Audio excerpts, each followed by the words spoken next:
اشرف غني له هیواده د وتلو بیړنۍ پریکړې یو ځل بیا دفاع وکړه.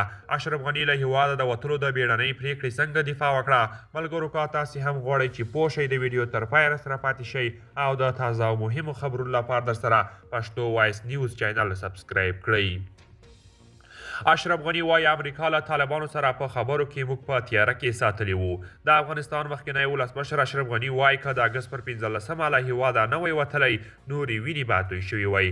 دی وایي د ده تر ټولو لویه تېروتنه دا وه چې پر نړیواله ټولنه یې باور وکړ. اشرف غني وایي زه په بشپړه توګه په تیاره کې ساتل شوی وم. موږ ته دا موقع بیخي نه ورکړل شوې چې له هغوی طالبانو سره کینو. سفیر خلیلزاد به له هغوی سره ناستې کولې او له دې امریکایي موضوع جوړه شوې وه. خلیلزاد څه موده مخکې وي او اردو ته په ځانګړې مرکه کې د دوحې د تړون ملاتړ کړی و او ویلي یې و د حالاتو او شرایطو په تناظر کې د دوحې لوزنامه یوه بهترینه لوزنامه وه.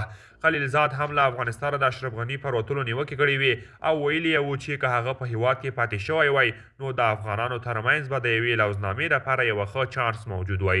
خلیلزاد په هغه مرکه کې پر اشرف غني د بین الافغاني مذاکراتو د ځنډولو تور هم پورې کړی و. پر اشرف غني له هیواده تر وتلو وروسته په هیواد کې دننه او بهر کلکې نیوکې شوې وې چې ګواکې ملک یې په حساسو حالاتو کې تنها پرېښو.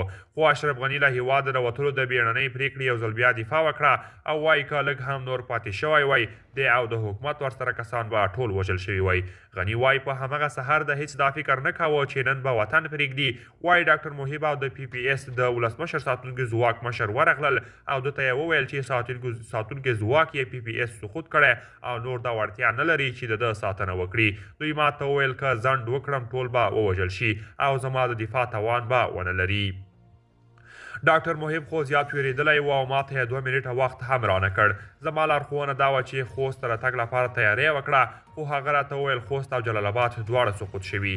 کله چې الوتکه پورته شوه زه پوه شوم چې له هیواده وځم نو دا هر څه ناڅاپي وشول. قدرمنو دوستانو دا و زموږ د نن ورځې چمتو کلی خبر. تر بیا ښه وخت.